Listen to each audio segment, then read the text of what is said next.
पहले Sulli deal, उसके बाद बुल्ली ऐप और अब एक क्लब हाउस बनाया गया है। पूरी तरह से एक साजिश के तहत ये तमाम चीजें की जा रही हैं। मुस्लिम महिलाओं को टारगेट किया जा रहा है। मुफ्ती साहब, सबसे पहले आपसे मैं ये जानना चाह रहा हूं कि जिस तरह से सुल्ली डील आया था, उसके बाद बुल्ली बाई ऐप आया और अब एक नया ऐप बनाया गया है क्लब हाउस। उस क्लब हाउस में भी लगातार मुस्लिम महिलाओं के खिलाफ नफरत अंगेज बयानबाजी की जा रही है। तो क्या ये जिस तरह से एक साजिश के तहत किया जा रहा है, तो किस तरह की एक साजिश है और क्या इन लोगों का मकसद हो सकता है इसके पीछे? इन लोगों का मकसद है मुसलमानों को जलील करना, मुस्लिम औरतों की तौहीन करना, तजलील करना। आप एक बात को नोट कीजिए कि ये लोग जो है ना, मैंने किसी लीडर का बयान सुना था, वो सिर्फ हिंदुस्तानी मुसलमानों को नहीं कहते, उनकी नीयत होती है सारी दुनिया के मुसलमान, कौम मुस्लिम। वो कौम मुस्लिम को जलील करना चाहते हैं। जो हमारे अरब ममालिक हैं, मुस्लिम ममालिक हैं, वो लोग वो भी इनको चुपते हैं। और ये मुसलमान कौम को 20 करोड़ नहीं कहते। मैंने एक लीडर का बयान सुना था, वो कह रहा था कि 200 करोड़ मुसलमानों की घर वापसी करानी। इनकी नीयत बहुत खराब है। ये हिंदुस्तानी मुसलमानों को तो निशाना बना ही रहे हैं, लेकिन ये मुसलमानों को बुरा कह के पूरी दुनिया के मुसलमानों को बुरा कहना चाहते हैं। ये बताना चाहते हैं कि पूरी दुनिया के मुसलमान जो हैं सबसे बुरी कौम, और इनके कहने से कुछ नहीं होने का। कभी आपने देखा हुजूर सल्लल्लाहु अलैहि वसल्लम की शान में बेअदबी करी?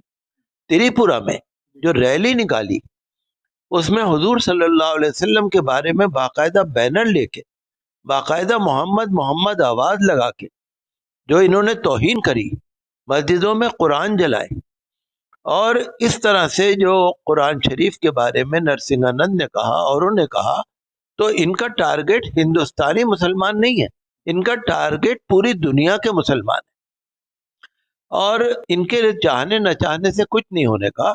हम तो यही कहेंगे कि सुप्रीम कोर्ट को अपना सम्मान रखना चाहिए। सारे हिंदुस्तान के लोग सुप्रीम कोर्ट की इज्जत करते हैं, मान सम्मान रखते हैं, हाई कोर्ट्स का इज्जत करते हैं और उनके फैसलों को मानते हैं, और भारत सरकार का भी हम एहतराम करते हैं। हमारे जो वजीर आजम हैं, लोग कहते हैं बहुत ही स्ट्रॉन्ग लीडर हैं, बहुत ही बड़े लीडर हैं। ठीक है, हम ये कहते हैं कि इन लोगों के लिए भी उनको मजबूत स्ट्रॉन्ग होना चाहिए। ये भारत के दुश्मन हैं। ये लोग जो क्लब्स हाउस चला रहे हैं, बुली बाई ऐप चला रहे हैं, सुली डील चला रहे हैं। आपने देखा दिल्ली के अंदर इन्होंने शपथ लिया, हलफ लिया कत्ले आम का, दिल्ली से उत्तराखंड तक 20,20,000 मुसलमानों का। तो इनकी नीयत बहुत खराब है। मैं एक बात कहूँ आपसे कि मुसलमानों का कुछ नहीं बिगाड़ रही है, और मुसलमानों का कुछ बिगाड़ भी नहीं सकते। मुसलमान कौम अल्हम्दुलिल्लाह, अल्लाह का शुक्र है कि उसका मजहब भी हमारा मजहब इस्लाम बहुत अच्छा मजहब है।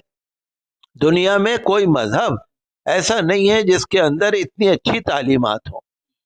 तो हम तो यही कहेंगे कि कानून का पालन होना चाहिए, मुस्लिम औरतों का और तमाम बहन बेटियों का एहतराम होना चाहिए, हर बहन बेटी की इज्जत होनी चाहिए, कानून सबके लिए बराबर होना चाहिए, और भारत सरकार को अपना सम्मान रखते हुए जो क्रिमिनल लोग हैं, जो क्राइम कर रहे हैं, उनके खिलाफ सख्त सख्त से सख्त एक्शन लेना चाहिए।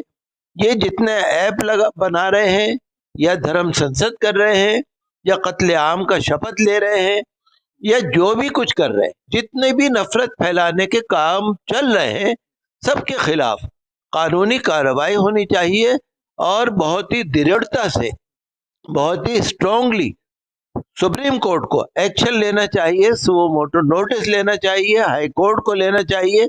ये मेरा भारत महान, ये भारत के सम्मान का मामला है, ये मुसलमानों का मामला नहीं है।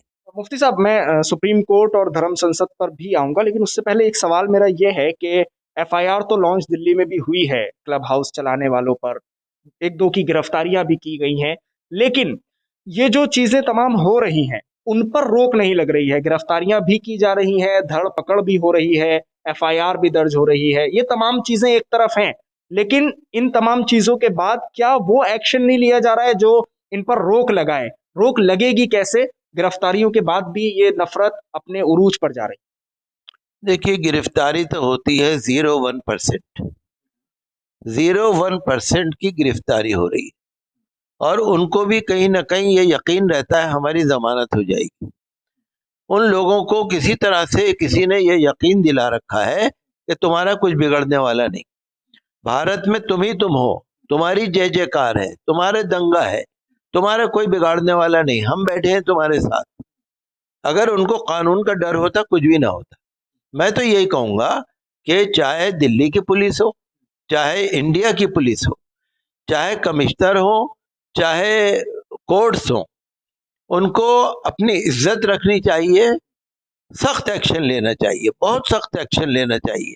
और आज देख रहे हैं ना कि हमारे प्रधानमंत्री जी कहते हैं कि बाहर के लोगों को यहाँ पर आकर सरमाएकारी करनी चाहिए। बाहर के लोग, हमारे प्रधानमंत्री जी कहते हैं बाहर के लोगों को आकर यहाँ सरमाएकारी करनी चाहिए, यहाँ पर अपना सरमाया लगाओ, make in India, make in India करो। ये जहाँ कूड़ा और कबाड़ा है भारत के अंदर, जहाँ हर शहर के अंदर दंगे हैं, हर शहर के अंदर लिंचिंग है, हर शहर के अंदर फितना है, फसाद है, नफरत है, यहाँ कोई आएगा सरमायाकारी करने? यहाँ आ सकता है कोई? तो जब तक भारत की इज्जत नहीं होगी, विदेशों में भारत का सम्मान नहीं बढ़ेगा, भारत में कोई नहीं आने का। आप कितने ही कुछ कर लीजिए, पहले जिन्होंने यहाँ पर एग्रीमेंट किए भी थे उन्होंने भी कैंसिल कर दिए। हम तो ये कहते हैं कि देखिए, इसमें मुसलमान का मामला नहीं है, इसमें ईसाइयों का मामला नहीं है, इसमें सिखों का मामला नहीं है, इसमें अकलियत का मामला है ही नहीं। ये मामला है भारत सरकार का, ये मामला है कोर्ट का। अगर विदेश के अंदर, आपने सुना ना कि अमेरिका के संसद के अंदर, अमेरिका की पार्लियामेंट के अंदर आवाज उठ रही है, यूएनओ के अंदर आवाज उठ रही है, एमनेस्टी इंटरनेशनल में आवाज उठ रही है, जो गैर मुकीम हिंदुस्तानी है वो आवाज उठा रहे, रिटायर्ड जो फौजी अफसरान हैं वो आवाज उठा रहे, आईआईटी के जो एलुमनाई है वो आवाज उठा रहे, जो समाज सेवा सोशलिस्ट संगठन है वो आवाज उठा रहे, सारी दुनिया चिल्ला रही, सारी दुनिया धर्म संसद के खिलाफ, और ये जो मुस्लिम खवातीन की तौहीन चल रही है इसके खिलाफ सारी दुनिया चिल्ला रही है। तो सारी दुनिया में मुसलमान नहीं, सारी दुनिया में हिंदुस्तान की बेइज्जती ये लोग करा रहे हैं जो गंदे सुंदे ऐप चला